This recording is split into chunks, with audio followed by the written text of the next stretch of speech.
I want to begin our discussion here considering how the Hebrew Bible was written.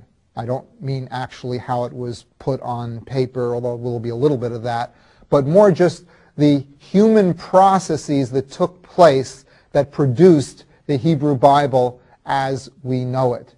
And the first way that the Hebrew Bible was formulated, the first process that I want you to be aware of, I'm going to call oral tradition. Because even though writing had already been invented and there probably always was a very small segment of the ancient Israelite population that could read or write, the overwhelmingly dominant population was in fact illiterate through most of ancient history, and most human information was conveyed not through the written word, but rather through the spoken word. And I want you to picture here a family group, a large extended family group, sitting around a campfire. And the elder members of the community, the grandparents, if you will, are telling stories to the young.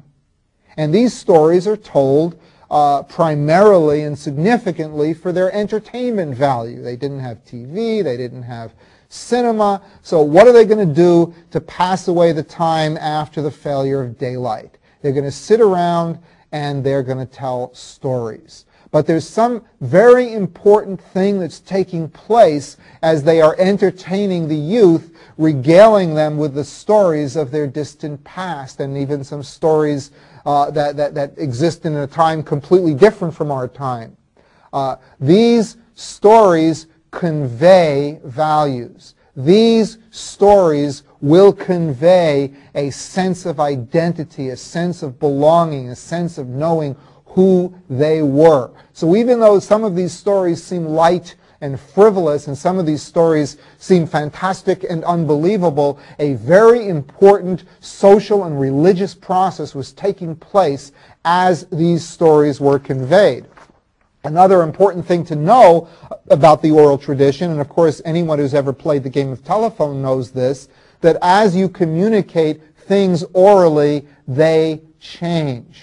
This was not regarded as a bad thing. This was not regarded as a dangerous thing. This was simply the way that human information was conveyed through most of human history. So things change. Things are added. Things drop out. Things, two different stories are combined. Whole different stories at some points might be just made up because the storyteller thinks it should have happened this way. All these things happen as stories transfer from generation through generation for hundreds and hundreds of years. And a good part, not all, but a good part of the Hebrew Bible originated as oral tradition. Now, what happens to this oral tradition? First, you need to understand the way writing functioned in the ancient world. We write down everything. We don't think that a thing is real or a business transaction has genuinely taken place unless we get some kind of a receipt so we can prove it. Now, the ancient world, too, recognized the value of writing for business. So, for instance, if you wanted to have an inventory of what you actually had, you would figure out, and this is the way writing actually began, you would put little markings down.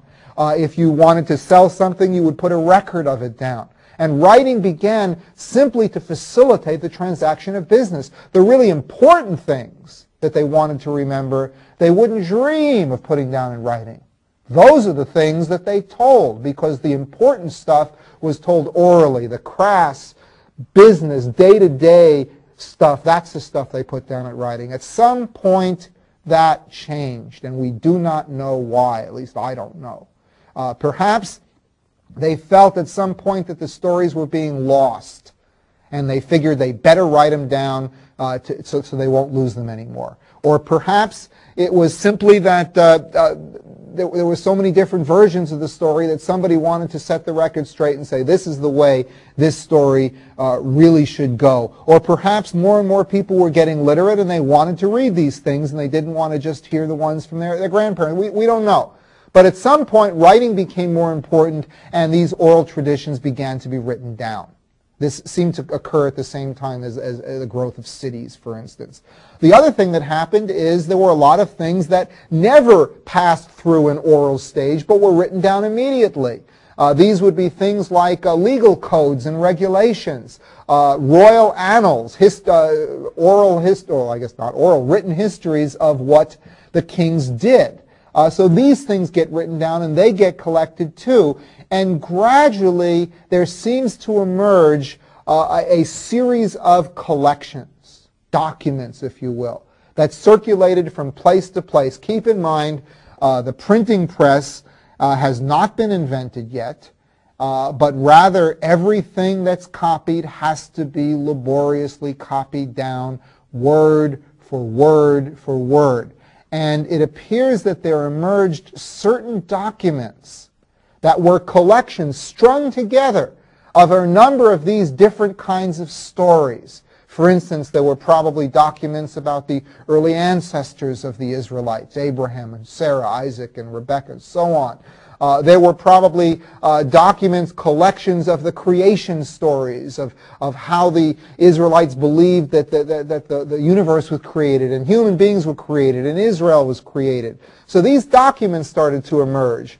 And at a certain point, these documents coalesced into books.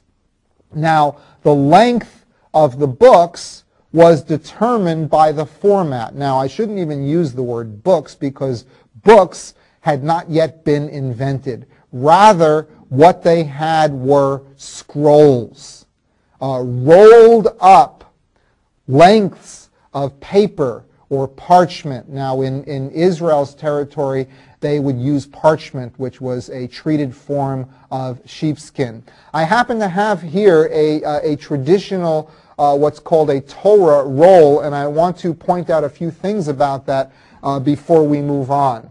So we're going to let the camera focus here on the roll. This is a miniature one. A friend of mine purchased this for me in Israel and brought it home. And you'll notice that there's a roll on this side. This is paper, and there's a roll on this side, and the only writing you could actually see is the writing that's right in the middle. And the way they would go from chapter to chapter, from verse to verse, is they would roll one roll up while they unrolled another. And to this day, this is the way the Bible is read ceremonially within the Jewish synagogues and temples. And they would have the rolls in some kind of an ornamental structure like this. And so I can't pull this out. It's really just a model. But this would be a pointer that they would take out. They would bring the whole roll out. They would carry it around the synagogue singing these special songs.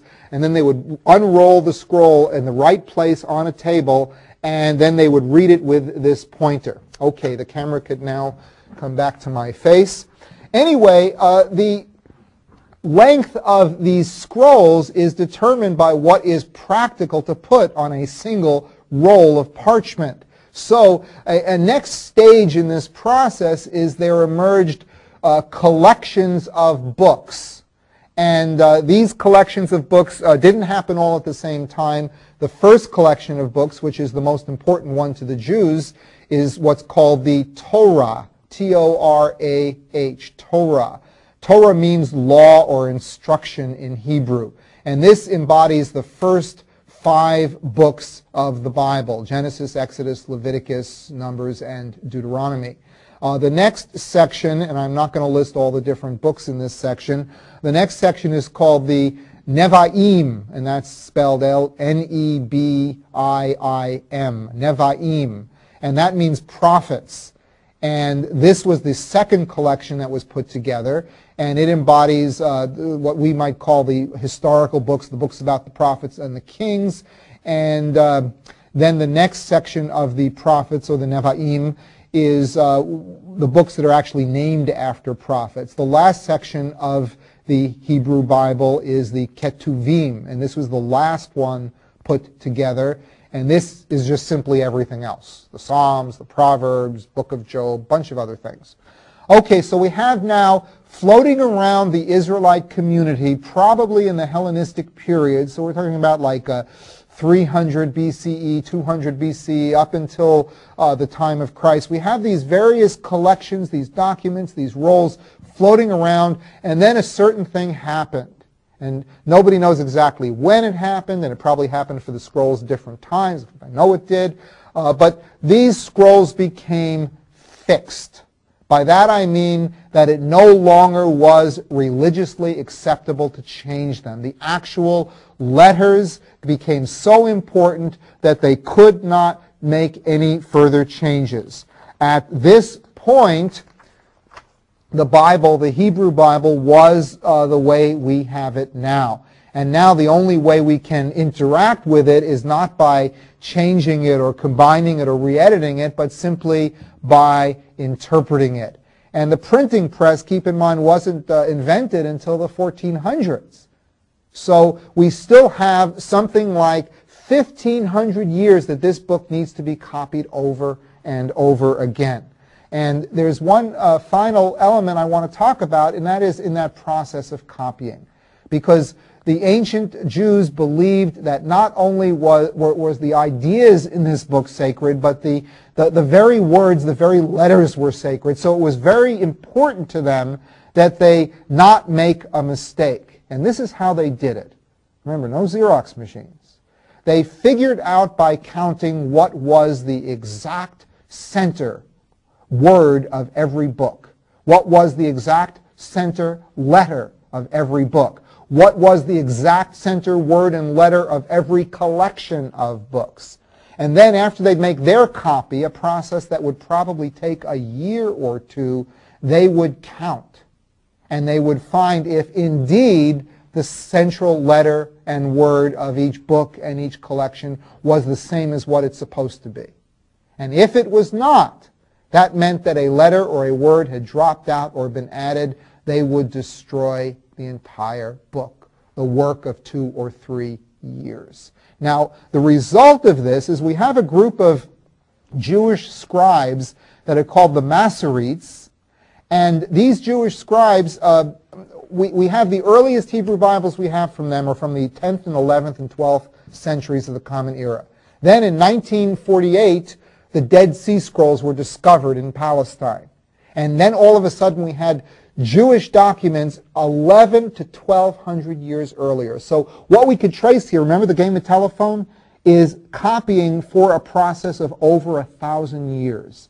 And what they found, to the amazement of scholars and historians, is that the Masoretic text, the later one, 1,000 years of copying, was almost identical to the scrolls that were found by the Dead Sea.